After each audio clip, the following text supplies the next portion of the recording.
Hey, Buddy Manning here. Welcome to the Going Report from the NBA Finals. Noah Dalzell here from Celtics. Yes, sir. Josue Pavon alongside as well.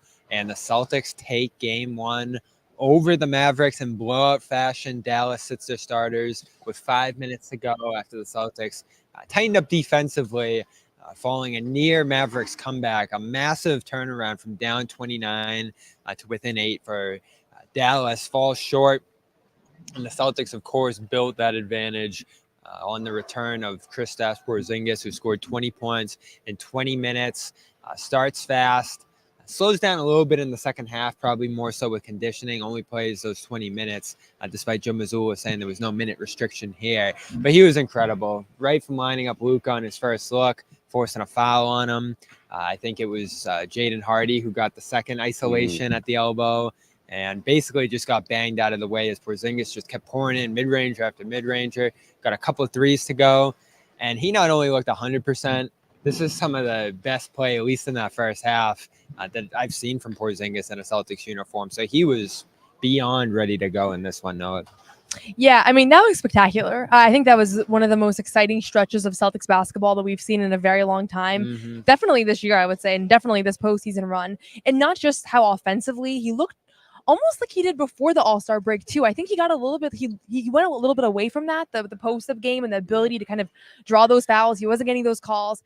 Tonight, he was in peak form offensively, defensively. And I would say he was really the reason why they blew that game open in the first half. So instrumental. And then a couple of big blocks. Like, you couldn't have hoped or expected a better debut than the one that we saw from him tonight. You know, coming off the bench too, I think there's a lot to be said. I was going to go there. Why do you think that was? Well, honestly, just being in the NBA Finals, I think he was just so excited to get started, to get back on the floor. He was anxious. I mean, he told us at Media Day that it was really the anticipation that was killing him. It was more so like, hey, I got to see how my body responds and all that stuff. I want to go through the motions, but wait a minute.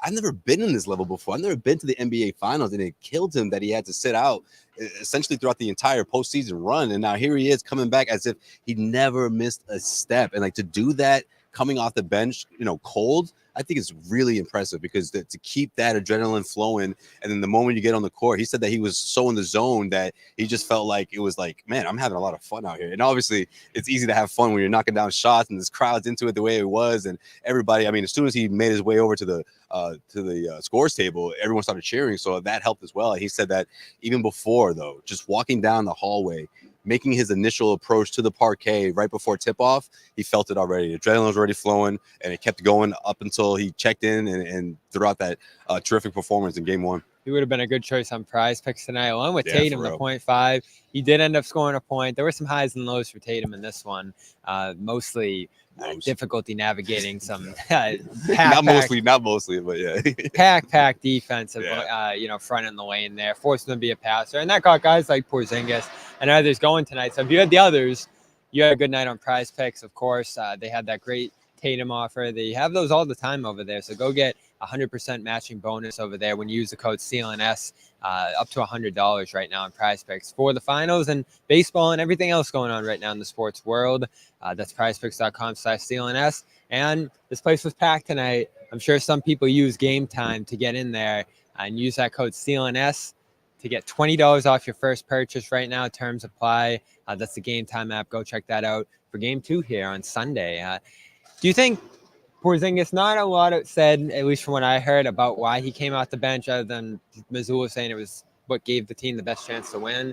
I'm sure plenty will ask if that's going to continue going forward now that you saw Horford do so well in the switching defense they played, and Porzingis gave them such a lift off the bench. I'm sure he's still getting his win back too. Do you think this is going to continue? Should it continue going forward? I wouldn't be surprised if it continued for another couple of games, even if it's not for the whole series. But he seemed to allude, and I got to find the exact quote, but he seemed to allude that this was already a thing that he knew about for a while. Joe said, I don't know. I don't remember when he was asked. I don't remember when I made that decision. Porzingis seems like he really knew that was coming. I also don't think he cared whatsoever. It actually provided another moment for the crowd to kind of uplift him.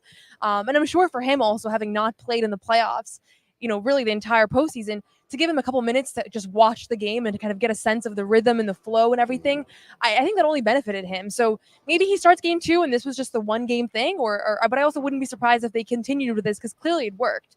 And Al Horford in that starting lineup, I mean, It's worked for years. It worked all playoff run, and it worked tonight. I like it. I would love to see Joe Mazzulla stick with it. I mean, maybe I'm a bit biased because this, I don't know, and not to get whatever. I'm gonna just say this could be Al's last year. Who knows? And like to have him last year. I mean, it might be, but either way, for him to start in the NBA Finals at 38. Why are you laughing? At 38 years old.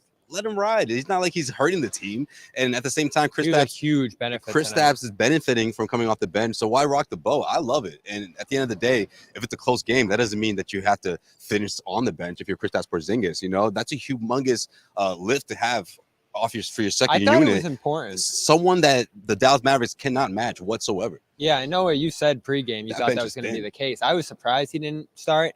And I think it was important that he didn't, because this game had a real pace early, and they probably would have gone at him and tested him on the perimeter early. They did a decent job of that when they were able to pull him out. So Horford being out there to switch and to defend guys. I mean, Horford racked up like 3 blocks in the first couple minutes of this game, 3 stops actually. So he was definitely flexible in a way that Porzingis isn't. And having Porzingis as kind of the spark off the bench, I think, was important too, because you were able to run lineups that had Pritchard, Hauser, Porzingis, you know, along with Drew and Tatum staggering out there. And those were important in this game. I didn't think we'd see that kind of a bench presence in this one, but the bench was very important here. I mean, they went on a, you know, plus 10 stretch to close the first quarter with that unit out there with 2 of those deep bench guys. So I loved it. I would stay with it too. And I thought Sam Hauser had a couple big shots too. Finally, just speaking of the bench. The slump. Yeah, I mean, we talked to him about it in media day. He said he was watching his own YouTube highlights and trying to kind of get his confidence back. That was great to see. Yeah, and you know, he only took 2, but he made both, and they came at a crucial time. My favorite play of this game was Porzingis got the block on one end. They pushed the ball in transition, and Sam Hauser got a 3 right in front of the Celtics bench.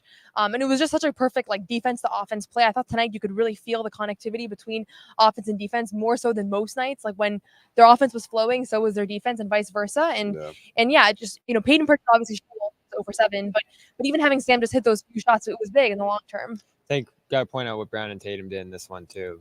Passing the ball, the 8-0 run, it became 14-0 out of the timeout that Brown got there in the third.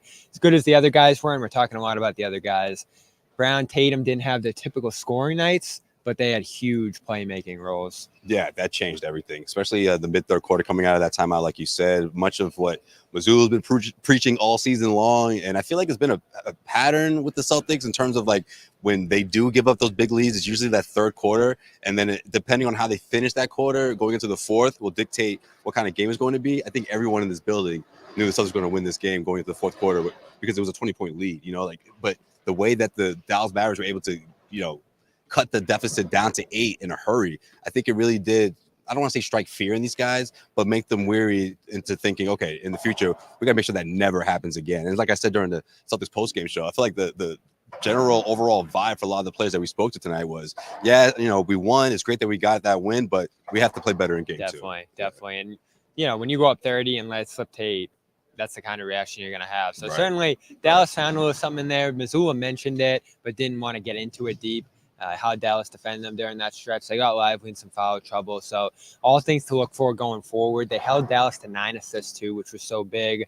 Doncic had 1, which I just looked. He hasn't done that since 2021. Wow. He's only done that 3 or 4 times in his career. Had 1 or fewer assists in a game they actually played real minutes like this. So astounding defense from Boston. Horford starting was a big part of that. Porzingis did his thing off the bench. We'll see if that continues here. But all the concern we had about rust and re-injury and him not being ready, it was the complete opposite tonight. He was 1,000% ready to go.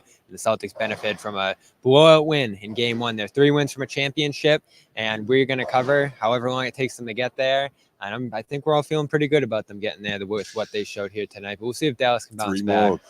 Check out HelloFresh. HelloFresh right now offering free appetizers for life when you go over there, HelloFresh.com/gardenapps. That's HelloFresh.com/gardenapps. And Nutrafol giving you a great discount here on your first month at Nutrafol.com/garden. Go get ahead on your hair loss over there, whether you're a man or a woman. They got great products for both to get ahead on that. That's Nutrafol.com/garden. She is Noah Dalzell. He is Josue Pavon. I'm Bobby Manning, and this has been the Garden Report from the NBA Finals. We'll see you here at practice in a couple of days as both these teams gear up for Game 2 on Sunday.